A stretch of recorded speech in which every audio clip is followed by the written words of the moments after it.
The original Metroid debuted in 1986. Since then, numerous Metroid games has been released across various Nintendo consoles and handhelds with spin-off and remakes. The series has a reputation for being atmospheric with satisfying gameplay that encourages exploration from a 2D perspective. Unlike the Metroid Prime series consists first-person shooters, which was a major departure at that time. Each of these games have their positive and negative review from fans, but follow me and ponder the question, which Metroid games are the best?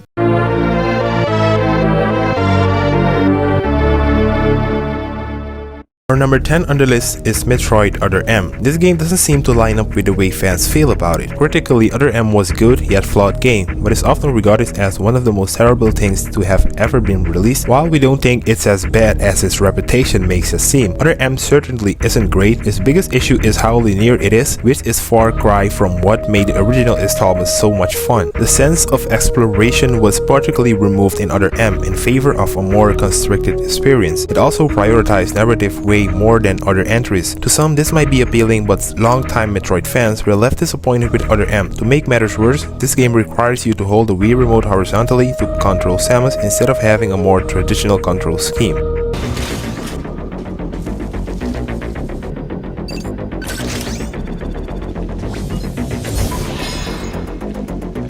Number 9. Metroid 2 Return of Samus. This game was launched for the Game Boy in 1991 and it's very much a product of its time in 1991. It was positively received, but time hasn't been as kind as you might hope. Bogged down by the limitation of the hardware, the levels tend to blend together in Return of Samus, and everything looks the same. By today's standards, it feels stiff and clunky to play, despite improving upon the original in some ways. It's an important game in the Metroid series due to its narrative, but thankfully you can skip playing this one in favor of the 3DS remake.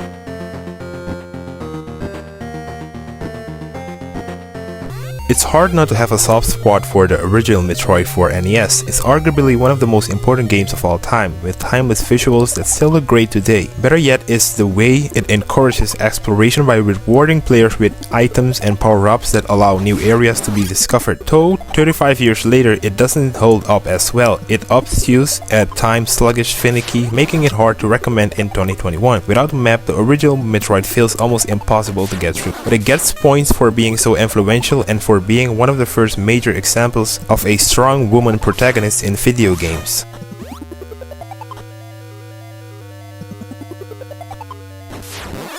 Number 7 on the list is Metroid Prime 2 Egos. This is a Gamecube follow-up to the fantastic Metroid Prime, showcasing a dark Samus doppelganger and serving as the first game in the series to feature multiplayer. It's more narrative-driven than the first Prime game, while still retaining an emphasis on top-notch gameplay like the first Prime game. From a first-person shooter, features puzzles, platforming, and exploration. We'd rank this one higher, but its unrelenting difficulty spikes made it less enjoyable than we'd like.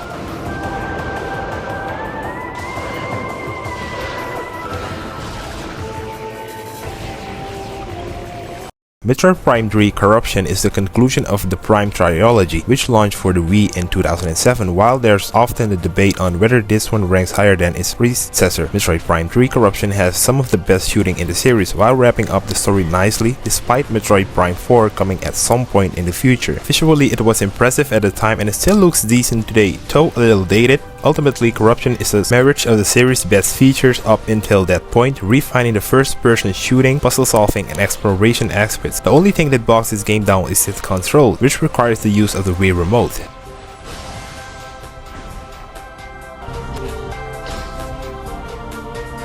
Number 5 on the list, Metroid Fusion, is a successor to Super Metroid, and while those are mighty big shoes to fill, it does a great job on continuing the beloved formula while adding new ideas. Fusion still features a lush open-ended map to explore with power-ups and items littered throughout. This game leans more into combat and narrative than Super Metroid did, with a large focus on linearity that limits exploration. Depending on your tastes, this game may or may not be a positive thing. One thing this game does excellently is that it sprinkles bits of narrative throughout rather than a large exposition dump at the beginning. We won't spoil it here because Metroid Fusion leads to Metroid Dread. Fusion got its fair share of twists and turns that work in tandem with the superb gameplay.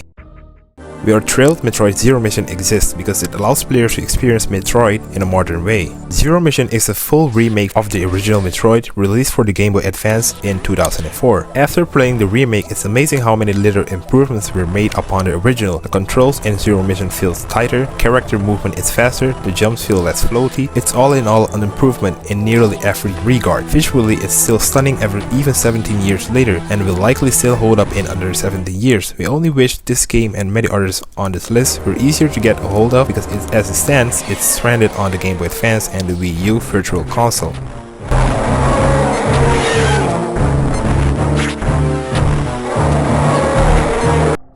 Number 3 on the list is the most modern Metroid release in the series, Samus Returns. This 3DS remake of Metroid 2 launched in 2017 and it was a remarkable take on the series. Most importantly, it allowed a modern generation of players to experience the story of the second game without all the baggage of the Game Boy's limited specs. But aside from that, Samus Returns implemented new ideas such as the 2.5D camera perspective shifts along with a slew of improvements to the controls and mechanics. Based on what we've seen from Dread, it appears it will borrow many of the ideas introduced in Samus Returns, such as the stylish melee counter and even some of the perspective shifts. If you're wanting to get caught up on the series before Dread, Samus Returns is not one to skip.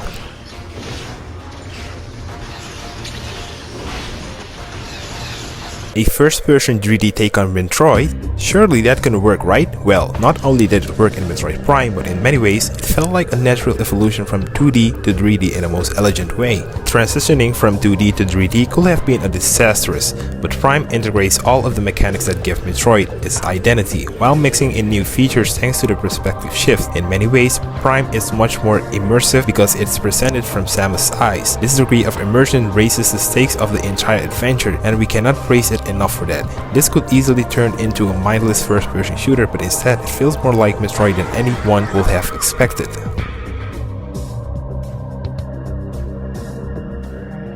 Unsurprisingly, our pick for the best game in the series is Super Metroid, which first launched for the Super Nintendo system in 1994. The fact that this is our pick, despite being 27 years old, is a testament to how well this game is designed. The original game certainly has their fair share of smart mechanics, but Super Metroid refined them to the point of standing the test of time. Aside from the mechanics and level structure, Super Metroid holds up aesthetically as well. It sits right in that sweet spot of having 2D sprites that looks way better than 3D games from the 1990s. While Super Metroid isn't perfect and has few outdated aspects, it's incredible just how well it plays these years later. Best of all, it's easy to get a hold of thanks to being available on the Nintendo Switch Online.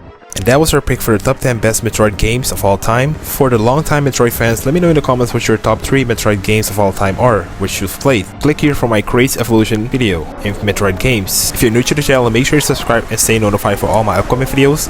It's been Civan the Great. Stay safe, stay blessed. See you guys till the next.